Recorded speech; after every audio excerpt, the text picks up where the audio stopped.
वक्ता विपक्ष सीमा सुरक्षा बल। आज की इस वाद विवाद प्रतियोगिता में दिए गए विषय के पक्ष से बिल्कुल भी सहमत नहीं हूं कि मानवाधिकारों के सम्मान के बिना राष्ट्रीय सुरक्षा संभव नहीं।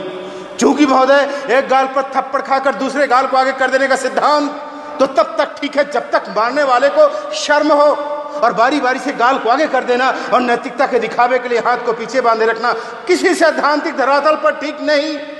कम से कम अपने गालों का बचाव तो किया ही जा सकता है। जी हाँ महोदय, आज तो यहाँ स्वयं के गाल सुरक्षित नहीं है और राष्ट्रीय सुरक्षा की बात करते हैं। जहां इस प्रकार आक्रामक रवैया अपनाने वाले आतंकवाद, नक्सलवाद, अलगाववाद के संघर्ष में मानवता त्राही त्राही कर रही है।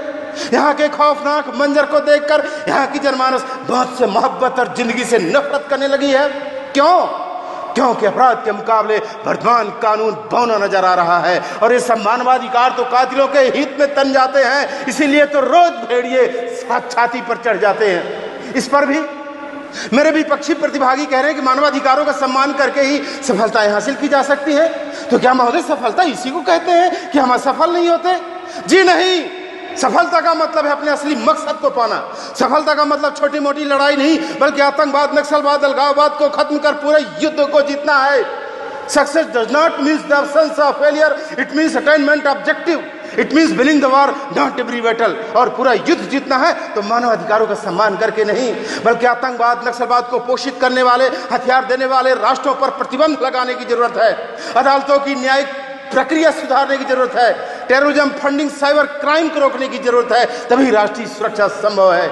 यहाँ एसी और कूलर की ठंडी हवाओं के नीचे बैठकर मानवाधिकारों के सम्मान की वकालत करना बहुत आसान है। एक बार किसी नक्सली आतंकी ऑपरेशन में शामिल होकर जब गोलियों का सामना करोगे तब पता चलेगा कि तंत्र मंत्र यंत्र में कितना दम है।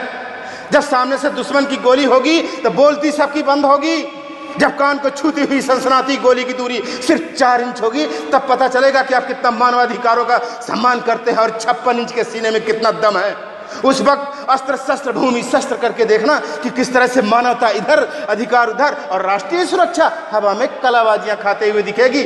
जबकि राजनीति शास्त्र के दिग्गज चाणक्य की युक्ति है कि कोई भी नियम, कोई भी वाद राष्ट्र और राष्ट्र हितों से बड़ा नहीं होता, और किंचित ऐसा है तो उसे तत्काल बदल देना चाहिए। इस संदर्भ में इतिहास गवाह है, समय साक्षी है कि समाज के साथ समरसता स्थापित करने के लिए कुछ लक्ष्मण रेखाएं लागनी ही पड़ती है।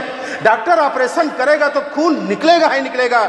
महोदय, एक पोस्ट ग्रेजुएट MA LLB पास न्यायाधीश एक अपराधी को सजाए फैसला देने के लिए 4-6 महीने नहीं बल्कि 24-24 वर्ष लगा देता है, जबकि एक मैट्रिक पास सिपाही पलक झपकते ही तुरंत फैसला लेता है।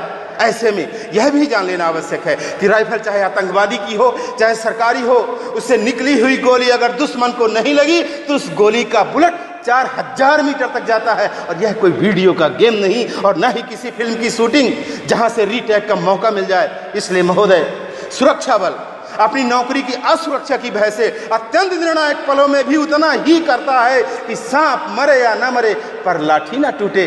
जिनकी इसी मना स्थिति का मनोवैज्ञानिक विश्लेषण कर राष्ट्र विरोधी तक फिजाओं में जहर घोलकर वहां जनमानस को द्वेलित कर धकेलते रहते हैं राष्ट्र को अंधी सुरंगों की तरफ। इसलिए मानवाधिकारों की मदद की धुन भी बजाने वाले मेरे विपक्षी मित्रों, आपकी ध्वनि इतनी मोहक कदापि नहीं हो सकती जिनके स्वरों के साथ तान दिया जा सके। जो यह कह रहे हैं कि मानवाधिकार हथियारों का इस्तेमाल करने से कभी नहीं रोकती। जी हाँ महोदय, सुरक्षा बलों को हथियार मिला है आत्मरक्षा के लिए। जब कोई खतरा है तब उसका इस्तेमाल कर सकते हैं, और उस हथियार का इस्तेमाल करने के लिए सुरक्षा बलों को अपने ऊपर आने वाले खतरे का इंतजार करना पड़ेगा कि पहले गोली खा लो, इसके बाद उस हथियार का इस्तेमाल कर लेना। जी हाँ, तभी तो साबित होगा कि खतरा भी आया था, वरना ना तो कानून छोड़ेगा और न ही तिल का ताड़ बनाने वाली मीडिया की पहली नजरें छोड़ेंगी।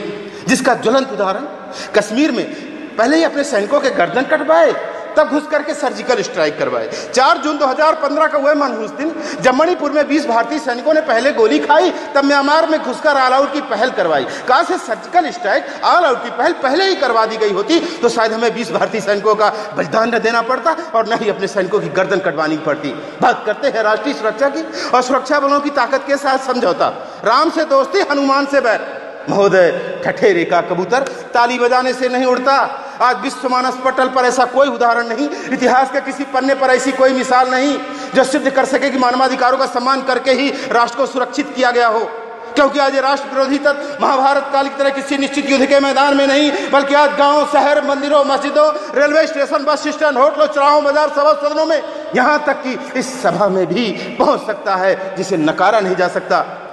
इसलिए अंत में सभी प्रतिभागियों से कहना चाहता हूं कि अपने विचारों पर पुनः मंथन करें कि मानवाधिकारों का सम्मान करके राष्ट्र को कदापि सुरक्षित नहीं किया जा सकता, कि शक्ल सूरत को बदल दे ऐसी कोई रुतबा नहीं, सम्मान को मददगार में बदल दे ऐसी कोई हवा नहीं। आने न दीजिए शक और संदेह, क्योंकि यह मर्ज लाइलाज है, इसकी कोई दवा नहीं। जय हिंद।